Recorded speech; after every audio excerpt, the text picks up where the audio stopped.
बॉलीवुड मेरा नाम presenting the intruder. इस कहानी की शुरुआत में हम स्कॉट और एनी नाम के एक मैरिड कपल को देखते हैं। स्कॉट एक एडवर्टाइजिंग कंपनी में काम करता था और अपने अच्छे काम की वजह से उसे अब प्रमोशन भी मिला है, इसलिए ये तय करते हैं कि अब वो एक घर खरीदेंगे। फिर ये दोनों शहर से बहुत दूर नाफा वैली में एक घर को देखने के लिए गए। यहाँ पर ये दोनों इस घर के ऑनर से मिले जिसका नाम चार्ली था। अब चार्ली इन्हें घर दिखाता है और अब इन्हें ये घर बहुत पसंद भी आ गया। चार्ली ने इन्हें बताया कि 2 साल पहले कैंसर से मेरी पत्नी की मौत हो गई और अब मेरी बेटी जो कि फ्लोरिडा में रहती है वो चाहती है कि अब मैं उन्हीं के साथ ही जाकर रहूं, इसलिए मैं ये घर बेच रहा हूं। स्कॉट के पूछने पर चार्ली इस घर की कीमत बहुत ज्यादा बोलता है और कहता है कि अगर आप इस घर की कीमत दे नहीं सकते तो आपका यहाँ आना बेकार है। ये बात स्कॉट को थोड़ी अजीब लगी और वो एनी को लेकर यहाँ से जाने लगा, पर तभी चार्ली वापस इनके पास आकर कहता है कि समझने की कोशिश करो, लोग इस घर को खरीदने के लिए मरते हैं, लेकिन मैं हर किसी को ये घर नहीं बेचना चाहता। मुझे तुम दोनों बहुत अच्छे लगे, मैं थोड़ी सी कीमत कम करके तुम्हें ये घर दे सकता हूँ। ये सुनकर स्कॉट उससे कहता है कि अभी हमें और भी घर देखने हैं, हम तुम्हें सोचकर बताएंगे। फिर चार्ली इन्हें कहता है कि मैं चाहता हूँ कि आप लोग ये घर खरीदें और मैं ये भी जानता हूँ कि एनी को ये घर बहुत पसंद आया है। इस वजह से स्कॉट ने अब इस घर को खरीद लिया और ये दोनों इस घर में शिफ्ट हो गए। फिर स्कॉट और एनी उनके दोस्त माइक और उसकी पत्नी को घर पर इनवाइट करते हैं। ये लोग साथ में बहुत इंजॉय भी करते हैं। फिर माइक सिगरेट पीने के लिए घर के बैकयार्ड में चला जाता है और तभी उसे लगता है कि उसे कोई देख रहा है। वो चारों तरफ देखता है पर उसे वहाँ कोई नजर नहीं आता। इसके बाद वो अपनी जलती हुई सिगरेट वहाँ पर उसी गार्डन में फेंक कर चला जाता है। अब अगले दिन सुबह माइक और उसकी पत्नी अपने घर वापस जाने के लिए गाड़ी के पास आए तो उन्होंने वहाँ पर देखा कि किसी ने उसके गाड़ी की सीट को सिगरेट से जला दिया था और ये निशान यहाँ पहले कभी नहीं था। ये देखकर उसे बहुत अजीब लगता है। तब स्कॉट उससे कहता है कि तुमने गाड़ी में सिगरेट पी होगी और गलती से गाड़ी की सीट जल गई। माइक अब बहुत परेशान होकर कहता है कि मैं कभी गाड़ी के अंदर सिगरेट नहीं पीता और ये लोग इस बात पे ज्यादा ध्यान ना देते हुए वहाँ से निकल जाते हैं। अब स्कॉट और एनी हंसी खुशी इस घर में रहने लगे। फिर एक दिन स्कॉट अपने ऑफिस में था और तभी एनी उसे कॉल करके बताती है कि चार्ली हमारे घर के बाहर गार्डन साफ कर रहा है, बिल्कुल मेरी आंखों के सामने। इससे अब एनी और स्कॉट बहुत परेशान हो गए। ये लोग अब समझ नहीं पा रहे थे कि चार्ली ऐसा आखिर कर क्यों रहा है। फिर फोन रखकर एनी चार्ली से बात करने गई और उसे ऐसा करने से मना किया। चार्ली उसे कहता है कि मेरा यहाँ पर कुछ काम बाकी था, इसलिए मैं अब तक फ्लोरिडा नहीं गया और मैं शहर के एक होटल में रुका हूँ जिसका नाम द रॉयल है। मैंने बस देखा कि गार्डन की घास बहुत बढ़ चुकी थी तो मैंने बस इन्हें साफ कर दिया। भले ही घर को मैंने बेच दिया है पर अभी भी मैं इस घर से बहुत ज्यादा जुड़ा हुआ हूँ। आखिर इतने साल जो मैं इस घर में रहा और वैसे भी पुरानी यादों से दूर रहना बहुत मुश्किल है। एनी का दिल बहुत साफ है और वो एक अच्छी इंसान है, इसलिए वो चार्ली के भावनाओं को समझती है और उसे हमदर्दी दिखाती है और उसने चार्ली को लंच पर इनवाइट कर लिया। इस वजह से अब स्कॉट और एनी में मनमुटाव होने लगी। तो एनी स्कॉट को समझाती है कि चार्ली का यहाँ पर कोई भी नहीं है, वो अकेला है, इसलिए मैंने उसे बुला लिया। अब चार्ली इनके घर लंच पर आ चुका है। घर के अंदर आकर चार्ली ने घर के बदले हुए इंटीरियर को देखा और ये बात उसे बिल्कुल भी पसंद नहीं आती और वो अजीब सा बिहेव करने लगा। उसके चेहरे को देखकर साफ साफ पता चल रहा था कि वो नहीं चाहता कि इस घर के इंटीरियर के साथ कोई भी बदलाव हो। अब माइक और उसकी पत्नी भी इनके घर में लंच पर आ गए हैं। इन सब ने साथ में खाना खाया। फिर माइक उसी रात की तरह उस गार्डन में सिगरेट पीने गया। उसी समय चार्ली भी उसके पीछे आया और वो माइक से बहुत अजीब तरीके से बात करने लगा। अब उसकी बातों से माइक समझ चुका है कि चार्ली को बिल्कुल भी पसंद नहीं कि कोई उसके गार्डन में सिगरेट पिए। माइक को उसकी बातों से ऐसा लगने लगा था जैसे आज भी वही इस घर का मालिक है। अब चार्ली के यहाँ से जाने के बाद रात को माइक ने ये सब बातें उसकी पत्नी स्कॉट और एनी से कहा, पर ये लोग उसके बात पर ज्यादा ध्यान नहीं देते। माइक इनसे ये भी कहता है कि मुझे लगता है कि पीछे जंगल से ही चार्ली इस घर पर नजर रखता है और हमें जंगल में जाकर देखना चाहिए। और अब ये दोनों टॉर्च लेकर जंगल में चले जाते हैं और इन्हें कुछ ही दूरी पर एक गाड़ी दिखती है जो इन्हें देखकर वहां से निकलने लगी। इन्हें कुछ समझ नहीं आता कि उस गाड़ी में आखिर कौन था। ये देखकर स्कॉट को बहुत अनसेफ महसूस होता है, इसलिए वो अगले दिन यहाँ पर सीसीटीवी इंस्टॉल करने के लिए एक टीम को बुलाता है। और तभी चार्ली भी वहाँ पर आ जाता है। वो स्कॉट से कहता है कि यहाँ सीसीटीवी लगाने की कोई जरूरत नहीं, मेरे घर में ये सब मत करो। स्कॉट उसे पूछता है कि तुम यहाँ क्या कर रहे हो, तो चार्ली कहने लगा कि मैं पास में ही था, फिशिंग कर रहा था और मैंने सिक्योरिटी वैन को इस तरफ आते देखा, इसलिए यहाँ चला आया। वैसे अक्सर यहाँ रात को हाई स्कूल के बच्चे पार्टी करते हैं, उन्हीं की ही आवाज तुम्हें सुनाई देती है, इसलिए यहाँ पर सीसीटीवी लगाने की कोई जरूरत नहीं है। अब स्कॉट को उसकी ये बात अच्छी नहीं लगती और चार्ली का इस तरह इनके घर में बार बार आना और इनकी हर एक बात में इंटरफियर करना स्कॉट को बिल्कुल पसंद नहीं होता। पर वो चार्ली को सीधे मुंह कुछ नहीं बोल पाता कि अब ये तुम्हारा घर नहीं है, हमारा घर है। अब रात को स्कॉट को नींद नहीं आती, उसे कुछ अजीब सी आवाजें सुनाई देती हैं।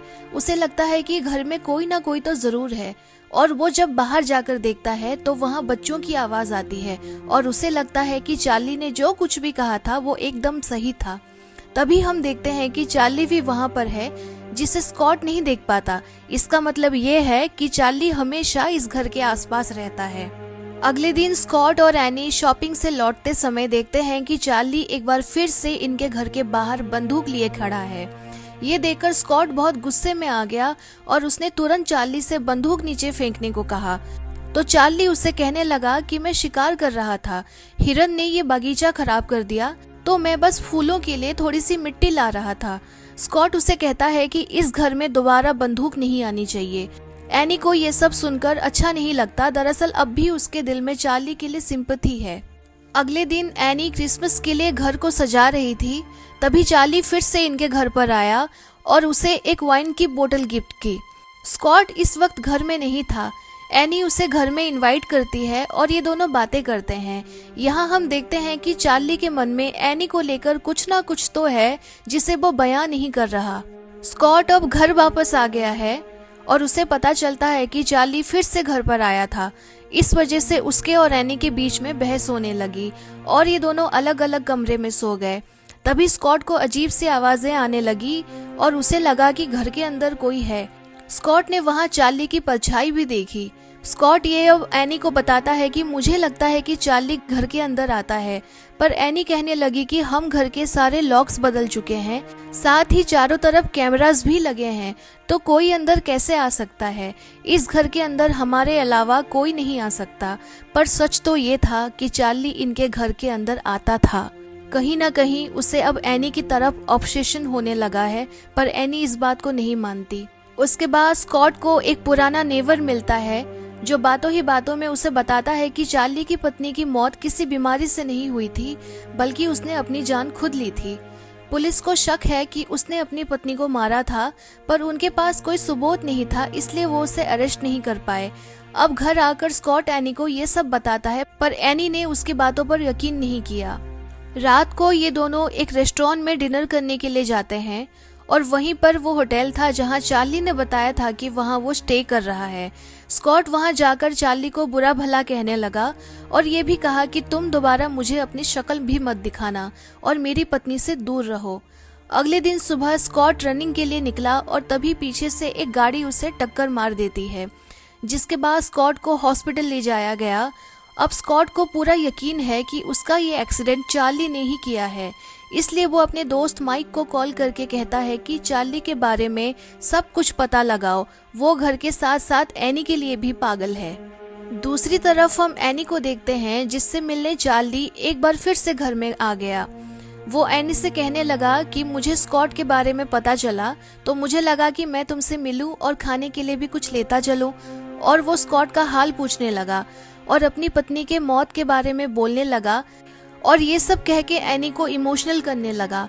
तब एनी उसे घर में बुलाती है। वहीं हॉस्पिटल में माइक आकर स्कॉट को चार्ली की पूरी सच्चाई बताती है कि उसका बिजनेस पूरी तरह से डूब चुका है और उसके नाम पर बहुत सारे केस चल रहे हैं। सच कहूँ तो ये आदमी बिल्कुल भी ठीक नहीं है, वो जैसा खुद को दिखाता है वैसा बिल्कुल भी नहीं है। ये सुनकर स्कॉट माइक से कहता है कि तुम वापस जा रहे हो तो बस एक बार घर जाकर एनी से मिलकर आना और देखना कि सब ठीक है कि नहीं और मुझे कॉल करना। अब माइक ने घर पर पहुंचकर देखा कि चार्ली अंदर था। तभी चार्ली ने उसे देख लिया। उसने एनी से कहा कि खिड़की से बच्चे झांक रहे हैं, मैं बाहर जाकर देखता हूँ। और वो एक कुल्हाड़ी लेकर बाहर आया और माइक का पीछा करने लगा। माइक वहां से भागने लगा पर वो उसे पकड़ लेता है। अब वो माइक को डराने लगा और उसे कहने लगा कि मुझे मेरा घर और पत्नी वापस पाने का दूसरा मौका मिला है। अब मैं स्कॉट को मार के वो सब कुछ हासिल कर लूंगा जो मैं चाहता हूँ।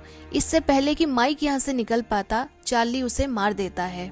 दूसरी तरफ स्कॉट बहुत परेशान है कि माइक ने अब तक उसे कॉल नहीं किया, इसलिए वो सुबह होते ही हॉस्पिटल से निकलकर अपने घर आ जाता है और अपनी पत्नी से माइक के बारे में पूछता है। पर एनी उसे कहती है कि माइक नहीं, चार्ली मुझे देखने आया था कि मैं ठीक हूँ या नहीं। स्कॉट एनी से कहता है कि उसका एक्सीडेंट चार्ली ने ही किया था। जब उसने किसी को कुछ बताया ही नहीं तो चार्ली को कैसे पता चला कि उसका एक्सीडेंट हुआ था और वो घर पर नहीं था। इसके बाद स्कॉट पुलिस को कॉल करके रिस्ट्रेनिंग ऑर्डर की मांग करता है। वो बार बार माइक को भी कॉल करता है पर उसका कोई जवाब नहीं आता। फिर स्कॉट को पुलिस ने कॉल करके बताया कि चार्ली उस होटल में कभी रुका ही नहीं।